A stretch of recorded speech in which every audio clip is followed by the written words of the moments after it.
ఓం గం గణపతయే నమః. ఓం శ్రీ మాత్రే నమః. ఓం శ్రీ గురుభ్యో నమః.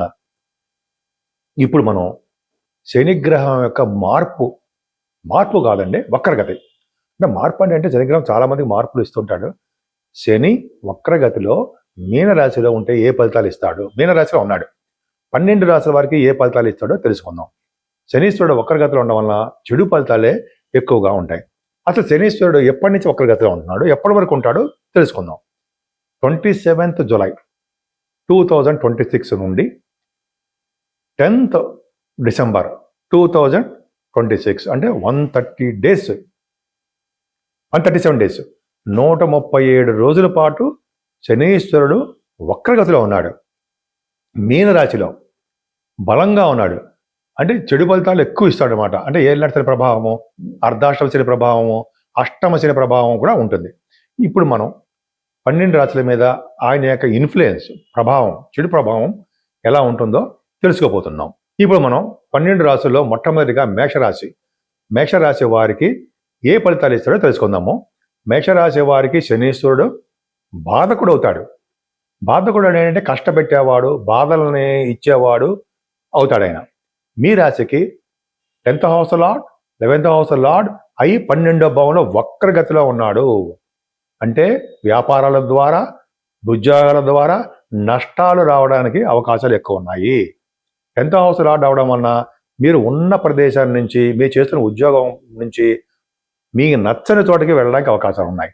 12వ భావంలో శని వక్రగతిలో ఉన్నాడంటే మీరు పండితుడు, మీ పనులు మీరే స్వయంగా చూసుకునే వ్యక్తి అని చెప్తాం మనం, అవునా? ఖచ్చితంగా అంతే.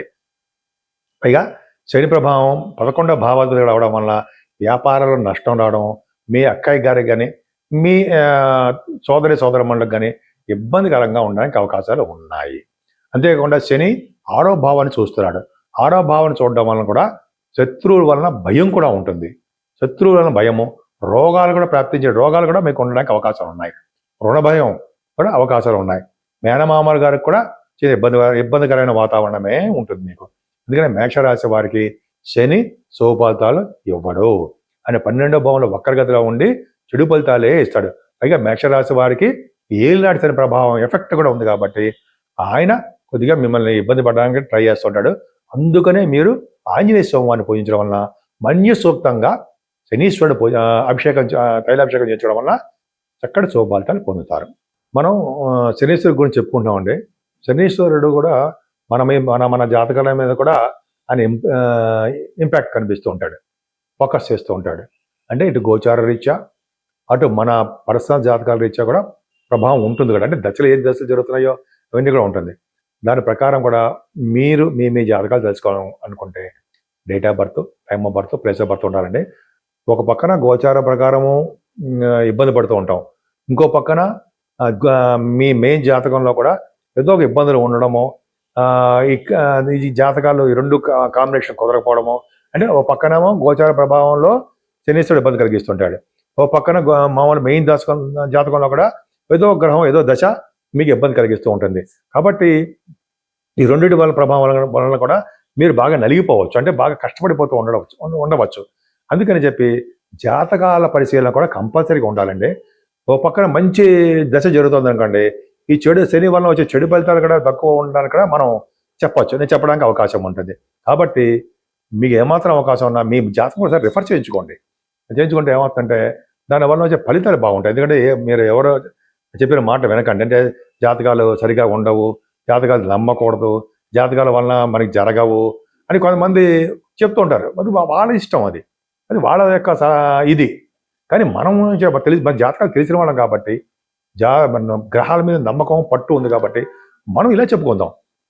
ఏంటి, జాతకాలు నమ్మచ్చు, గ్రహాల యొక్క ప్రభావం నమ్మచ్చు, ఖచ్చితంగా వాళ్ళ ఫలితాలు ఇస్తారు. అంటే మనకు చెడు ప్రభావం తగ్గేంత వరకు ఆగి మంచి శుభఫలితాలు ఇస్తారు.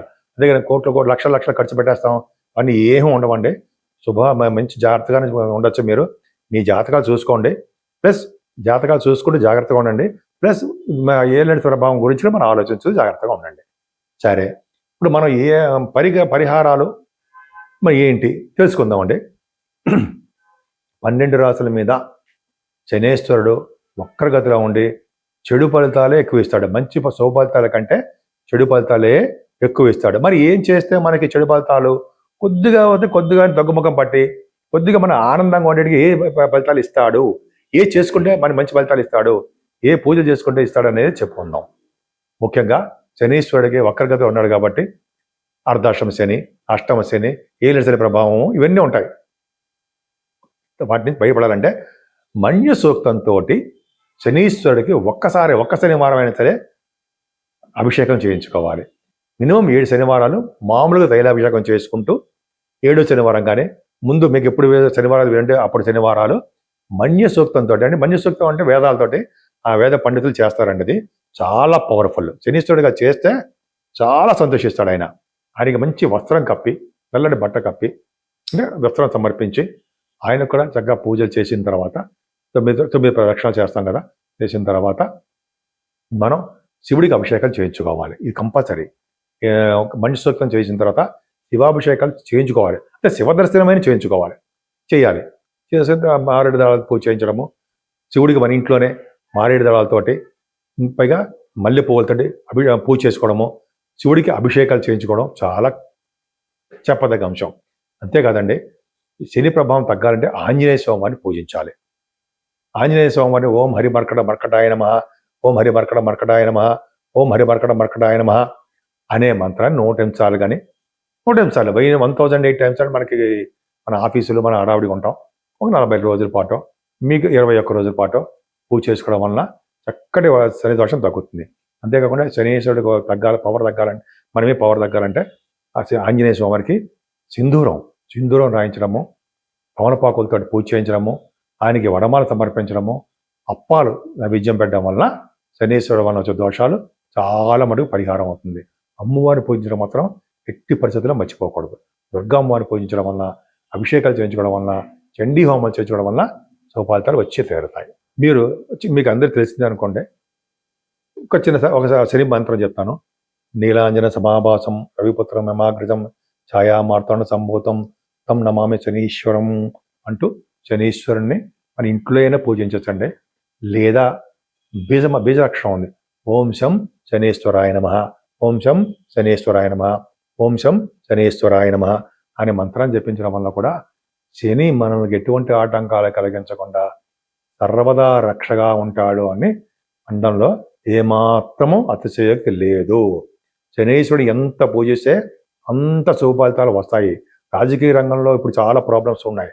ఆ రాజకీయ రంగంలో భవిష్యత్తులో కూడా ప్రాబ్లమ్స్ లేకుండా దేశాల మధ్యలోనూ లేకపోతే రాష్ట్రాల మధ్యలో కూడా శని వలన దోషాలు పరిహారం కావాలి కాబట్టి శనీశ్వరుని మూలమంత్రంతో కానీ అంటే మన్య సూక్తం కానీ పూజించడం వలన సర్వ శుభాలు కలిగి తీరుతాయి. మీకు అందరికీ తెలిసింది అనుకోండి, ఒక శని మంత్రం చెప్తాను. నీలాంజన సమాభాసం రవిపుత్రం యమాగ్రజం ఛాయామార్తాండ సంభూతం తం నమామి శనీశ్వరం అంటూ శనీశ్వరుణ్ణి మన ఇంట్లో అయినా పూజించవచ్చండి. లేదా బీజాక్షరం ఉంది, ఓం శం శనీశ్వరాయ నమః, ఓం శం శనీశ్వరాయ నమః, ఓం శం శనీశ్వరాయ నమః అనే మంత్రాన్ని జపించడం వల్ల కూడా శని మనల్ని ఎటువంటి ఆటంకాలు కలిగించకుండా సర్వదా రక్షగా ఉంటాడు అని అండంలో ఏమాత్రము అతిశయోక్తి లేదు. శనీశ్వరుడు ఎంత పూజిస్తే అంత శుభఫలితాలు వస్తాయి. రాజకీయ రంగంలో ఇప్పుడు చాలా ప్రాబ్లమ్స్ ఉన్నాయి. ఆ రాజకీయ రంగంలో భవిష్యత్తులో కూడా ప్రాబ్లమ్స్ లేకుండా దేశాల మధ్యలోనూ లేకపోతే రాష్ట్రాల మధ్యలో కూడా శని వలన దోషాలు పరిహారం కావాలి కాబట్టి శనీశ్వరుని మూలమంత్రంతో కానీ అంటే మన్య సూక్తం కానీ పూజించడం వలన సర్వ శుభాలు కలిగి తీరుతాయి. మీకు అందరికీ తెలిసింది అనుకోండి, ఒక శని మంత్రం చెప్తాను. నీలాంజన సమాభాసం రవిపుత్రం యమాగ్రజం ఛాయామార్తాండ సంభూతం తం నమామి శనీశ్వరం అంటూ శనీశ్వరుణ్ణి మన ఇంట్లో అయినా పూజించవచ్చండి. లేదా బీజాక్షరం ఉంది, ఓం శం శనీశ్వరాయ నమః, ఓం శం శనీశ్వరాయ నమః, ఓం శం శనీశ్వరాయ నమః అనే మంత్రాన్ని జపించడం వల్ల కూడా శని మనల్ని ఎటువంటి ఆటంకాలు కలిగించకుండా సర్వదా రక్షగా ఉంటాడు అని అండంలో ఏమాత్రము అతిశయోక్తి లేదు. శనీశ్వరుడు ఎంత పూజిస్తే అంత శుభఫలితాలు వస్తాయి. రాజకీయ రంగంలో ఇప్పుడు చాలా ప్రాబ్లమ్స్ ఉన్నాయి. ఆ రాజకీయ రంగంలో భవిష్యత్తులో కూడా ప్రాబ్లమ్స్ లేకుండా దేశాల మధ్యలోనూ లేకపోతే రాష్ట్రాల మధ్యలో కూడా శని వలన దోషాలు పరిహారం కావాలి కాబట్టి శనీశ్వరుని మూలమంత్రంతో కానీ అంటే మన్యసూక్తం కానీ పూజించడం వలన సర్వ శుభాలు కలిగి తీరతాయి.